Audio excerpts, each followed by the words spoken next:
살면서 가장 이상했던 경험이 하나 있어요. 누군가는 단 10초 동안 나에게 무례했습니다. 그런데 이상하게도 그 사람은 저녁이 되면 그 일을 잊어버려요. 반면 저는 달랐습니다. 퇴근하는 길에도 그 말을 떠올렸고, 집에 와서 밥을 먹으면서도 생각했고, 샤워를 하면서도 그 장면을 다시 떠올렸습니다. 심지어 잠들기 직전까지도 머릿속에서는 같은 장면이 반복됐어요. 그때 이렇게 말했어야 했는데 왜 나는 아무 말도 못했지? 내가 너무 만만해 보였나? 혹시 여러분도 이런 경험이 있으신가요? 그런데 더 억울한 사실이 있어요. 상대는 겨우 10초를 사용했다는 거예요. 하지만 나는 그 사람 때문에 10시간을 사용했습니다. 도대체 누가 손해를 본 걸까요? 우리는 무례한 사람에게 말을 들은 것이 아닙니다. 시간을 빼앗긴 거예요. 그리고 더 정확히 말하면 감정을 빼앗긴 것입니다.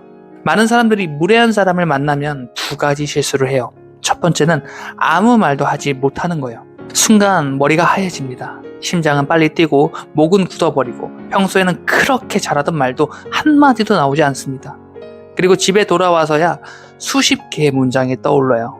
이렇게 말했어야 됐는데, 저렇게 받아쳐야 했는데. 반대로 두 번째 실수도 있어요.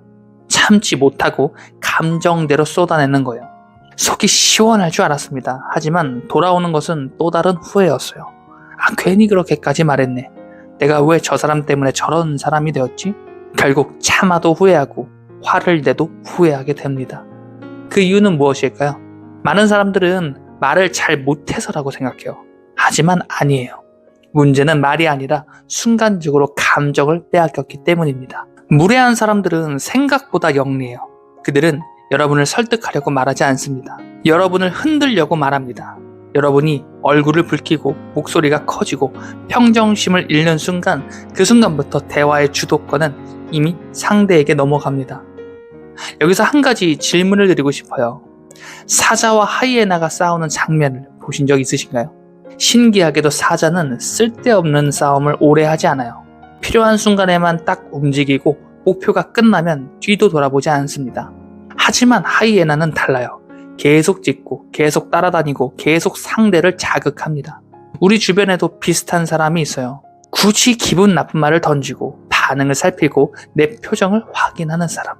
그들은 사실 여러분의 논리를 이기고 싶은 것이 아니에요. 여러분의 감정을 확인하고 싶은 것입니다. 그러니 기억하세요. 무례한 사람과의 싸움은 말의 싸움이 아니에요. 바로 감정의 싸움입니다. 제가 어느 날 깨달은 것이 하나 있어요.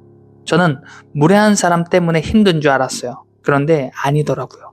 저를 가장 힘들게 했던 것은 그 사람이 아니라 그 사람을 하루 종일 붙잡고 있는 제 마음이었습니다. 그 사람이 떠난 뒤에도 혼자 계속 싸우고 혼자 계속 변명하고 혼자 계속 이기려고 했습니다. 하지만 상대는 이미 다른 일을 하고 있었을지도 몰라요. 그 순간 문득 이런 생각이 들었습니다. 나는 왜 저 사람에게 내 하루를 선물하고 있는 걸까? 생각해 보세요. 우리가 누군가를 싫어한다는 것은 그 사람에게 계속 시간을 쓰고 있다는 뜻이에요. 화를 낸다는 것도 마찬가지입니다. 계속 떠올린다는 것도 마찬가지예요. 결국 가장 큰 대가는 상대가 아니라 내가 치르게 됩니다. 그래서 저는 화를 내는 방법을 바꾸기 시작했어요. 예전에는 이기려고 화를 냈습니다. 하지만 지금은 조금 달라요. 저는 상대를 이기려고 말하지 않습니다. 제 존엄을 지키려고 말해요. 이 둘은 비슷해 보이지만 완전히 다른 삶을 만듭니다. 상대를 이기려는 사람은 끝없이 말이 많아집니다. 하지만 자신을 지키려는 사람은 필요한 말만 해요. 오늘 여러분께 드리고 싶은 이야기는 바로 이것입니다. 무례한 사람에게는 화를 참을 필요도 없어요. 그렇다고 감정적으로 폭발할 필요도 없습니다. 우리가 배워야 하는 것은 영리하게 화내는 법이에요. 그리고 첫 번째 방법은 생각보다 너무 단순합니다. 많은 말을 하지 않는 거예요. 그렇다면 왜 많은 말을 하지 말아야 할까요? 대부분의 사람들은 말을 많이 하면 내 입장을 더 잘 이해할 것이라고 생각해요. 하지만 실제 인간관계는 그 반대로 흘러가는 경우가 더 많습니다. 특히 상대가 무례한 사람이라면 더 그래요. 그들은 여러분의 긴 설명을 듣지 않아요. 그 설명 속에서 반박할 부분을 찾을 뿐이죠. 여러분도 이런 경험 있으실 거예요. 제가 그때는 이런 상황이었고 이런 이유가 있었고 그래서 그렇게 할 수밖에 없었습니다. 열심히 설명했는데 돌아오는 말은 단 한마디예요. 그래서 변명하는 거네요. 그 순간 허탈함을 느낍니다. 분명 설명을 했는데 상대는 변명으로 받아들여요. 왜 이런 일이 생길까요? 사람은 듣고 싶은 것만 듣기 때문이에요.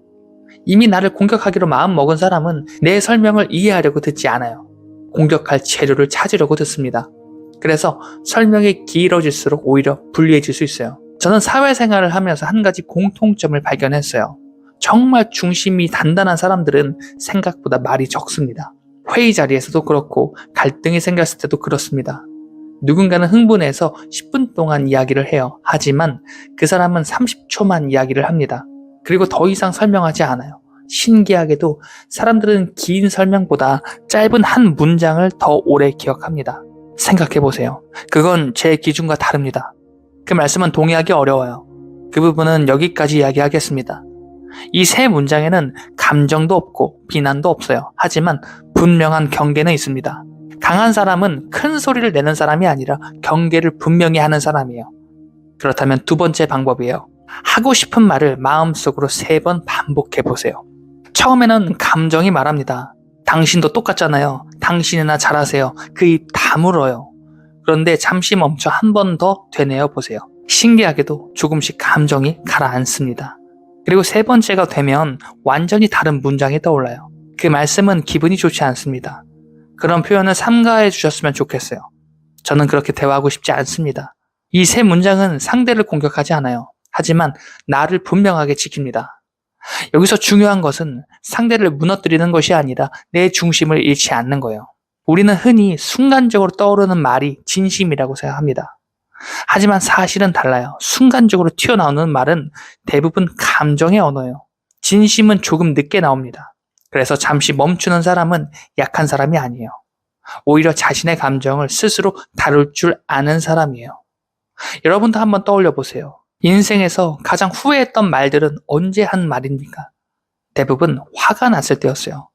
반대로 인생에서 가장 후회하지 않았던 말들은 충분히 생각한 뒤에 했던 말이에요. 우리는 말을 후회하는 것이 아니라 감정대로 말한 것을 후회합니다. 그래서 저는 하나의 기준을 만들었어요. 지금 이 말을 내일 들어도 후회하지 않을까? 만약 조금이라도 망설여진다면 그 말은 아직 할 때가 아닌 겁니다. 3번째 방법이에요. 긴 문장을 한 문장으로 압축해보세요. 사람은 감정이 올라올수록 문장이 길어집니다. 예전에도 그랬잖아요. 항상 당신은 이런 식이잖아요. 내가 얼마나 참았는지 아세요?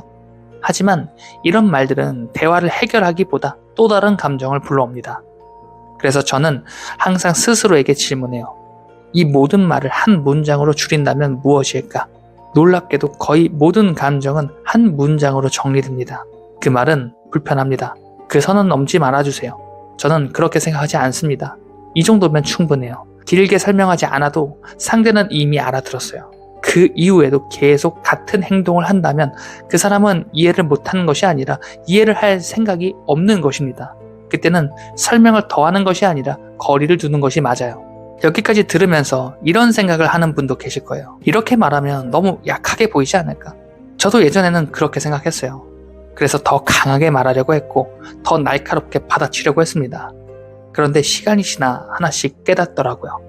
사람은 소리의 크기로 강함을 판단하지 않습니다. 흔들리지 않는 태도로 판단해요. 진짜 강한 사람은 감정을 크게 표현하지 않아요. 필요한 말만 하고 더 이상 감정을 낭비하지 않습니다. 그것이 바로 영리하게 화내는 사람들의 공통점이에요. 그리고 이제부터 이야기할 내용은 그 공통점을 완성하는 마지막 퍼즐입니다. 바로 왜 담담한 사람이 가장 강한 사람으로 기억되는가에 대한 이야기예요. 그런데 저는 어느 날 아주 이상한 사실 하나를 발견했어요. 사람은 화를 낸다라고 해서 강해지는 것이 아니었습니다. 오히려 화를 낼수록 상대에게 끌려다니고 있었어요. 왜냐하면 화를 낸다라는 것은 상대가 만든 감정에 내가 반응하고 있다라는 뜻이기 때문이에요. 생각해보세요. 누군가의 말 한마디에 내 하루가 무너졌다면 그 사람은 내 기분만 망친 것이 아니에요. 내 삶의 주도권까지 가져간 것입니다. 우리는 흔히 화를 참으면 진다라고 생각해요. 하지만 더 정확히 말하면 화를 참는 것과 감정을 다스리는 것은 전혀 다른 이야기예요. 참는 사람은 속에서 계속 싸웁니다. 집에 와서도 싸우고 잠들기 전에도 싸웁니다. 이미 끝난 대화를 혼자 계속 이어가요. 반면 감정을 다스리는 사람은 다릅니다. 필요한 말만 해요. 그리고 끝입니다. 더 이상 그 사람을 마음속에 초대하지 않습니다. 여러분의 마음은 생각보다 좁아요. 그 안에 누군가를 오래 머물게 할수록 정작 소중한 사람들이 머물 자리가 없어져요. 저는 이런 말을 좋아합니다. 내가 화를 내는 이유는 상대를 바꾸기 위해서가 아니라 나를 지키기 위해서다. 이 두 가지는 엄청난 차이가 있습니다. 상대를 바꾸려는 사람은 계속 설명해요. 계속 설득합니다. 계속 이기려고 해요. 하지만 자신을 지키려는 사람은 필요한 말만 해요. 그리고 떠납니다. 여기서 많은 사람들이 놓치는 것이 하나 있어요. 모든 사람과 좋은 관계를 유지하려고 하지 마세요. 그것은 불가능합니다. 세상에는 아무리 친절하게 말해도 무례한 사람이 있고 아무리 설명해도 듣지 않는 사람이 있어요. 그런 사람들에게 계속 나를 증명하려고 하는 순간 우리는 가장 중요한 것을 잃습니다. 바로 자기 자신이에요. 그래서 때로는 침묵이 가장 강한 말이 됩니다. 사람들은 침묵을 아무것도 하지 않는 것이라고 생각해요. 하지만 아니에요. 침묵은 나는 당신의 방식으로 대화하지 않겠습니다. 라는 가장 단단한 선언이에요. 설명하지 않아도 됩니다. 변명하지 않아도 돼요. 떠나면 됩니다. 거리를 두면 돼요. 내 시간을 지키면 됩니다. 생각해보면 인생에서 가장 성공한 사람들은 시간을 잘 쓰는 사람들이었어요. 그런데 우리는 정작 가장 쓸데없는 곳에 시간을 낭비합니다. 나를 존중하지 않는 사람, 나를 이해할 생각이 없는 사람, 나를 흔들려고만 하는 사람, 그 사람에게 몇 시간, 며칠, 어떤 사람은 몇 년까지도 감정을 소비합니다. 과연 그것이 내 인생에 가치가 있는 투자일까요? 결국 저는 하나의 결론에 도달했어요. 무례한 사람을 이기는 방법은 더 큰 목소리가 아니었어요. 더 날카로운 말도 아니었습니다. 더 완벽한 논리도 아니었어요. 그 사람에게 더 이상 내 감정을 빌려주지 않는 거였어요. 상대는 여러분의 화를 원합니다. 여러분의 불안을 원해요. 여러분의 흔들림을 원합니다. 하지만 여러분이 조용히, 담담하게 필요한 말만 남기고 다시 자신의 삶으로 돌아가는 순간 상대는 아무것도 가져가지 못해요. 그래서 오늘부터 이것 하나만 기억해 보세요. 누군가 무례하게 말하는 순간 이 사람은 지금 내 감정을 가져가려고 하는구나. 이 한 문장만 떠올려 보세요. 그 순간부터 대응이 달라질 겁니다. 많은 말을 하지 마세요. 마음속으로 3번 되뇌십시오. 한 문장으로 압축해 보세요. 그리고 담담하게 말하세요. 그리고 끝났다면 다시 여러분의 삶으로 돌아가세요. 여러분의 시간은 여러분을 사랑하는 사람에게 쓰기에도 부족합니다. 여러분의 감정은 여러분의 꿈을 이루기에도 부족해요. 그러니 무례한 사람에게 여러분의 소중한 하루를 선물하지 마세요. 사람은 말을 많이 해서 강해지는 것이 아니에요. 자신의 감정을 누구에게도 빼앗기지 않을 때 비로소 강한 사람이 됩니다.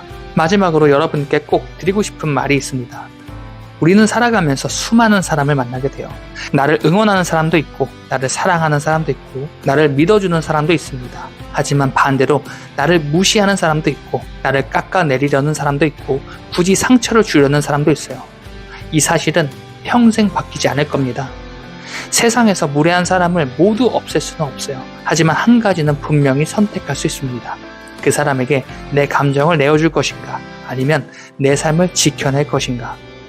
많은 사람들은 인생이 돈으로 결정된다고 생각해요. 어떤 사람은 능력이라고 말합니다. 또 어떤 사람은 운이라고 말해요.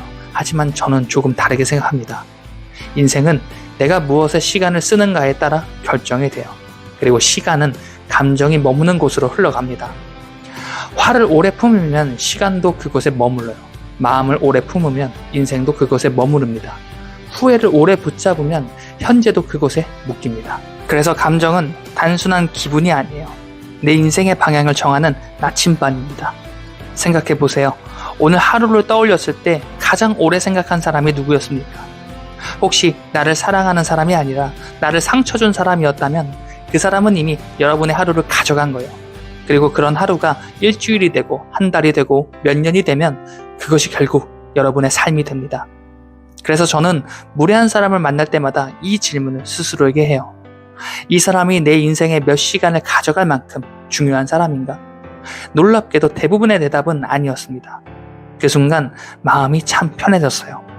상대를 용서해서가 아니에요. 상대를 이해해서도 아닙니다. 더 이상 내 소중한 시간을 그 사람에게 쓰지 않기로 결정했기 때문이에요. 우리는 흔히 이기는 것을 상대를 무너뜨리는 것이라고 생각합니다. 하지만 시간이 지나 깨달았어요. 진짜 승리는 상대를 쓰러뜨리는 것이 아니라 내가 끝까지 나답게 남아있는 것이었습니다.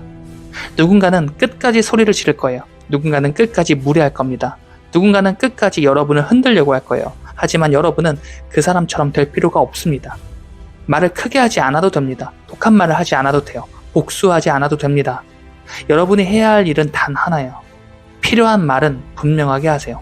하지만 감정은 가져오세요. 여러분의 평온은 세상에서 가장 비싼 자산입니다. 한 번 잃으면 돈으로 살 수도 없고 누군가 대신 지켜줄 수 없습니다. 그러니 아무에게나 내어주지 마세요. 여러분의 존엄도, 여러분의 시간도, 여러분의 감정도 여러분이 허락한 사람에게만 사용하세요. 오늘도 누군가는 여러분을 흔들려고 할 것입니다. 하지만 기억하세요. 무례한 사람은 여러분의 감정을 원합니다. 여러분의 화를 원해요. 여러분의 하루를 원합니다. 그러나 여러분이 잠시 멈추고 3번 생각하고 한 문장으로 말하고 담담하게 돌아서는 순간 그 사람은 아무것도 가져가지 못할 거예요. 결국 가장 강한 사람은 말을 가장 잘하는 사람이 아니에요. 가장 크게 화내는 사람도 아닙니다. 가장 많은 사람을 이기는 사람도 아니에요. 자신의 감정을 끝까지 지켜내는 사람입니다. 그리고 저는 여러분이 그런 사람이 되었으면 좋겠어요. 세상에 아무리 시끄러워도 내 마음만큼은 조용히 지켜낼 수 있는 사람. 누군가의 무례함보다 자신의 품격을 더 소중히 여기는 사람. 그렇게 살아가는 사람은 결국 사람에게도 흔들리지 않고 상황에도 흔들리지 않으며 삶에도 쉽게 무너지지 않습니다. 여러분의 인생은 여러분이 무엇을 소유했는지가 아니라 여러분이 무엇에 감정을 쓰며 살아왔는지로 완성됩니다. 오늘부터는 무례한 사람에게 감정을 쓰지 마세요. 그 감정은 여러분의 꿈을 위해, 여러분을 사랑하는 사람을 위해, 그리고 무엇보다 여러분 자신을 위해 남겨두세요. 여러분은 오늘도 어제보다 더 나은 오늘을 선택하셨습니다. 지금까지 이은만 작가의 57층 한강뷰였습니다. 영상 시청해주셔서 감사합니다.